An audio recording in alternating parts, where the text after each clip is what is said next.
नमस्ते। Coordinate geometry की series में आप सबका स्वागत है। तो आज से हम इस कोऑर्डिनेट ज्योमेट्री की सीरीज़ को स्टार्ट करते हैं।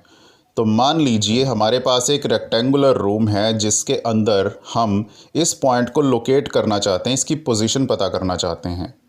तो मान लीजिए नियरेस्ट वॉल जो कि नॉर्थ साइड की वॉल है, वहाँ से इसका जो परपेंडिकुलर डिस्टेंस है वो है 5 मीटर, और ठीक वैसे ही इसका ईस्ट साइड की जो वॉल है वहाँ से इसका डिस्टेंस है 17 मीटर। तो इस पॉइंट का जो पोजीशन कोऑर्डिनेट्स टपल के फॉर्म में आएंगे वो कुछ इस प्रकार से आएंगे।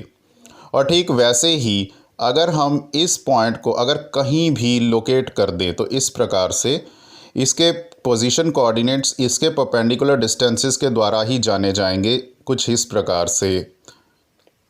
तो अगर हम इसकी वॉल्स को स्केल ऐड कर दें तो इसकी पॉइंट को लोकेट करना, पोजीशन को लोकेट करना और भी इजी हो जाएगा। तो यहीं से कंसेप्ट डेवलप होता है रेक्टेंगुलर कोऑर्डिनेट सिस्टम्स का, और इसे कहते हैं रेक्टेंगुलर कोऑर्डिनेट सिस्टम। मान लीजिए हमारे पास एक नंबर लाइन है जहां राइट साइड में पॉजिटिव नंबर और लेफ़्ट साइड में हमारे पास नेगेटिव नंबर आते हैं।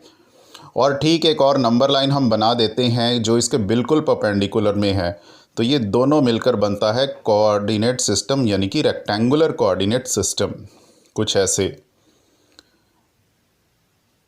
और ये जो हमारा प्लेन है जो 4 पार्ट्स में डिवाइड हो रहा है, जिसे हम क्वाड्रेंट्स कहते हैं, इसी प्लेन को हम कहते हैं कार्टेशियन प्लेन, जो कि इस प्रकार से लिखा जाएगा। और ये जो हॉरिजॉन्टल वाली हमारी लाइन है इसी को हम कहते हैं एक्स एक्सिस, और जो वर्टिकल वाली हमारी नंबर लाइन है उसे हम वाई एक्सिस कहते हैं। इसे बेटर समझने के लिए एक ग्रिड सिस्टम बना लेते हैं ताकि हमारा पॉइंट को लोकेट करना और भी ज़्यादा इजी हो जाए। मान लीजिए हमारे पास ये रेड पॉइंट है जिसकी हमने पोजीशन को लोकेट करना है टपल के फॉर्म में। तो वो कुछ इस प्रकार से इस ब्रेसेस में हम इसकी पोजीशन को लिखेंगे। तो ये जो वाई एक्सिस से डिस्टेंस है इसी को हम कहेंगे 3 यूनिट्स, जो यहाँ पर है तो 3 कॉमा से लिखेंगे। और जो इस पॉइंट का एक्स एक्सिस से डिस्टेंस है यानी कि 2 यूनिट्स, उसको हम कॉमा के बाद लिखेंगे कुछ ऐसे। एक्चुअल में ये जो 3 यूनिट्स है ये हमारी एक्स की वैल्यू है जो एक्स नंबर लाइन पर है। तो ये हमारी एक्स की वैल्यू हुई जिसे एब्सिस्सा कहते हैं, और जो वैसे ही y की वैल्यू हुई जो y की नंबर लाइन पर है, इसे हम ऑर्डिनेट कहते हैं। तो ये दोनों मिलाकर एब्सिस्सा और ऑर्डिनेट हुए। तो इस प्रकार से हम इस पोजीशन को लोकेट करते हैं, और ठीक ऐसे ही कई पॉइंट्स को हम लोकेट कर सकते हैं।